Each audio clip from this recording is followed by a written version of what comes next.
Les joueurs blessés qui n'étaient pas convoqués dans cette liste étaient bien sûr Nabil Dirar, Mounir Badi qui était blessé, et puis Karim El Hamadi, qui sont trois absences très très importantes, plus est venu se rajouter Hakim Ziyech. Numériquement, il ne sera pas remplacé pour l'instant.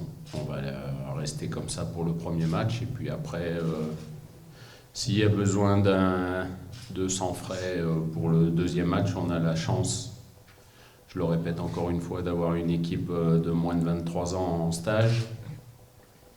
Enfin, l'équipe à prime plutôt, donc ça permet de pouvoir très rapidement passer un petit coup de téléphone aux responsables de cette équipe pour pouvoir pallier à n'importe quelle absence. Le plus important, c'est au bout de la longue route de ces 6 matchs, c'est de se qualifier pour la Coupe du Monde 2018. Donc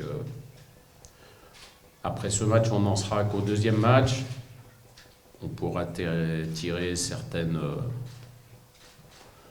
conclusions, mais pas définitives, puisqu'il restera encore 4 matchs. Donc la route sera encore longue. Et quoi qu'il se passe, que ce soit très positif samedi soir ou que ce soit un petit peu moins positif, il faut rester avec la même ligne de conduite, poser le plus de problèmes à tous les adversaires qui sont dans ce groupe, et puis bien sûr, comme tout le monde veut le faire, terminer premier. Les détails de ce match, ça va être un match tactique.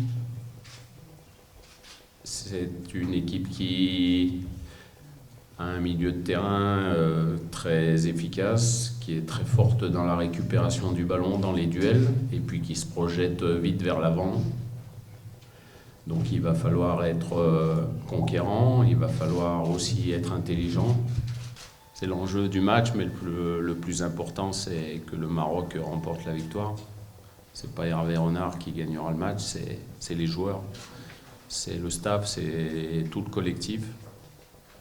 Et j'ai la chance d'avoir des gens autour de moi qui travaillent d'une façon très professionnelle et parfaitement bien. Non, la victoire samedi, c'est presque un impératif quand on veut être compétitif, simplement, mais ça donne en rien plus de chances de se qualifier, puisqu'il en reste 4 matchs. Il faudra aller en Côte d'Ivoire aussi, le dernier match de ces qualifications, donc c'est pas simple. Mais si on n'est pas capable de faire la différence ici, il faudra que la tâche soit encore plus difficile, d'aller prendre des points à l'extérieur.